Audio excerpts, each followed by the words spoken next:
حضور نے ارشاد فرمایا لکل شیء ثقالہ وثقالۃ القلوب ذکر اللہ، ہر شے کا زنگ کسی نہ کسی شے سے اترتا ہے، دل بھی زنگ آلود ہو جاتے ہیں، تو جب دل زنگ آلود ہو جائیں تو یہ اللہ تعالیٰ کے ذکر سے اترتے ہیں۔ ایک روایت میں آتا ہے دلوں کے زنگ تلاوت کلام مجید سے اترتے ہیں، اور وہ بھی اللہ تعالیٰ کا ذکر ہے، اور اس کا ذکر مختلف طریقوں سے کیا جائے اور اس کا نام مختلف انداز سے لیا جائے، یہ ساری وہ چیزیں ہیں جو دل کی میل کچیل، دل کی غلاستیں، دل کی گندگیاں اتار دیتی ہیں اور دل مصفہ اور شفاف ہو جاتا ہے۔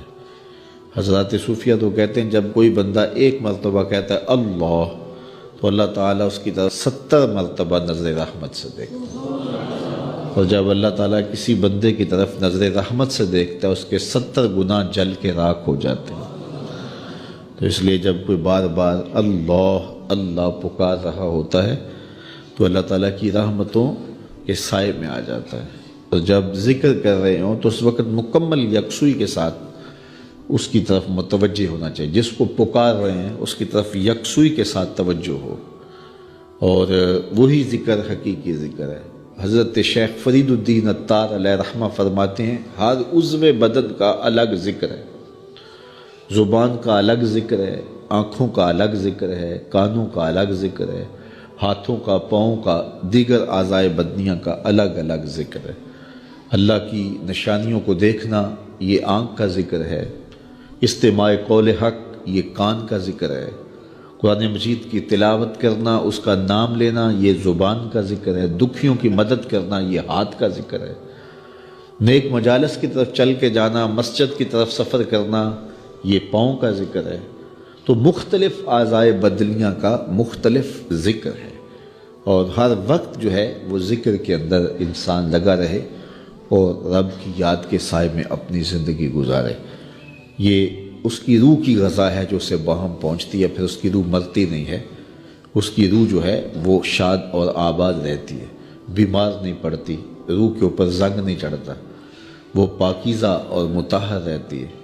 تو مجھے اور آپ کو اپنی روح کا سامان کرنا چاہیے اور اللہ کا ذکر پوری یکسوئی کے ساتھ، پوری توجہ کے ساتھ، پورے انہماک کے ساتھ۔ ہمارے صوفیاء نقشبندیہ تو کہتے ہیں جب سالک کہے اللہ، تو جب یہ بندہ پکار رہا ہوتا ہے رب کو، تو رب بندے کی پکار کو سن رہا ہوتا ہے۔ یہاں ایک سوال بھی کیا جاتا ہے، کچھ لوگ ذکر مجرد پر یہ بات کرتے ہیں کہ جب آپ کہتے ہیں اللہ تو اس کے بعد کچھ نہیں کہتے، پھر کہتے ہیں اللہ، پھر کہتے ہیں اللہ، تو جب کسی کو پکارا جائے تو پھر اس کو غرض بھی بتائی جاتی ہے نا۔ آپ مجھے آواز دیں، میرا نام لے کے، تو میں متوجہ ہو جاؤں گا آپ کی طرف، تو پھر آپ مجھے کچھ کہیں گے نا کہ جناب ہم آپ کے پاس آئے ہیں ٹائم لینے کے لیے یا کوئی اور غرض کے لیے، کسی اور مقصد کے لیے، تو وہ آپ غرض بتائیں گے مجھے۔ تو اگر آپ مجھے آواز دیں، مجھے رضا ثاقب کہہ کے پکاریں اور میں آپ کی طرف توجہ پذیر ہو جاؤں، آپ پھر دوبارہ کہیں رضا ثاقب، تو میں پھر کہوں گا جی، آپ پھر کہیں، تو 2-3 بار کے بعد میں اکتا جاؤں گا کہ میاں بات بھی آگے کرو، مجھے پکار رہے ہو بار بار تو بتاؤ کیا کہنا ہے۔ تو کچھ لوگ اس پہ قیاس کر کے وہ کہتے ہیں جب پکارا جاتا ہے اللہ تو اس کے بعد تم اپنی غرض ہی بیان نہیں کرتے، پھر کہتے ہو اللہ، پھر کہتے ہو اللہ، تو کچھ کہو بھی نا۔ تو ہم اس کا جواب یہ دیتے ہیں کہ میں اس لیے پوچھتا ہوں کہ میاں کس لیے مجھے آواز دی ہے مجھے پتہ نہیں، اس لیے میں پوچھتا ہوں۔ لیکن جب بیٹا، بچہ ماں کو کہتا ہے امی، تو ماں کو پتہ ہوتا ہے اسے دودھ چاہیے، سردی لگ رہی ہے اسے لحاف چاہیے، اس نے واش روم میں جانا ہے، اس کی کیا ضرورت ہے۔ ماں کو پتر کی ضروریات کا پتہ ہوتا ہے، بیٹے نے صرف اتنا کہنا ہوتا ہے امی، آگے امی کو پتہ ہے اس کو کیا دینا ہے۔ تو بندے کا رب کو پتہ ہے اس کو چاہیے کیا، بندہ کہتا ہے اللہ، رب کو پتہ ہے میرے بندے کو کیا چاہیے۔ اے دلوں کو پھیرنے والے، میرے دل کو اپنے دین پہ ثابت رکھنا۔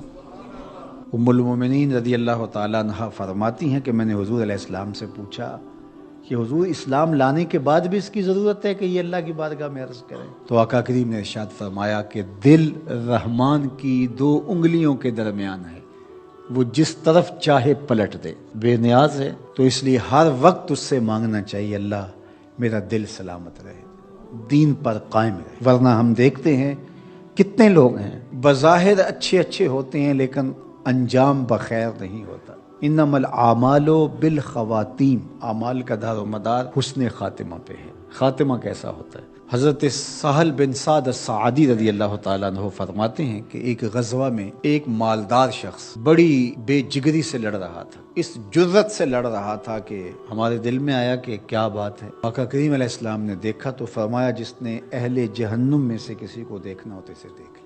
بڑی حیرت ہوئی۔ ایک صحابی کہتے ہیں میں اس کے پیچھے ہو گیا کہ حضور علیہ السلام نے جو فرمایا ہے کوئی وجہ ہوگی تو میں دیکھوں ماجرا کیا ہے۔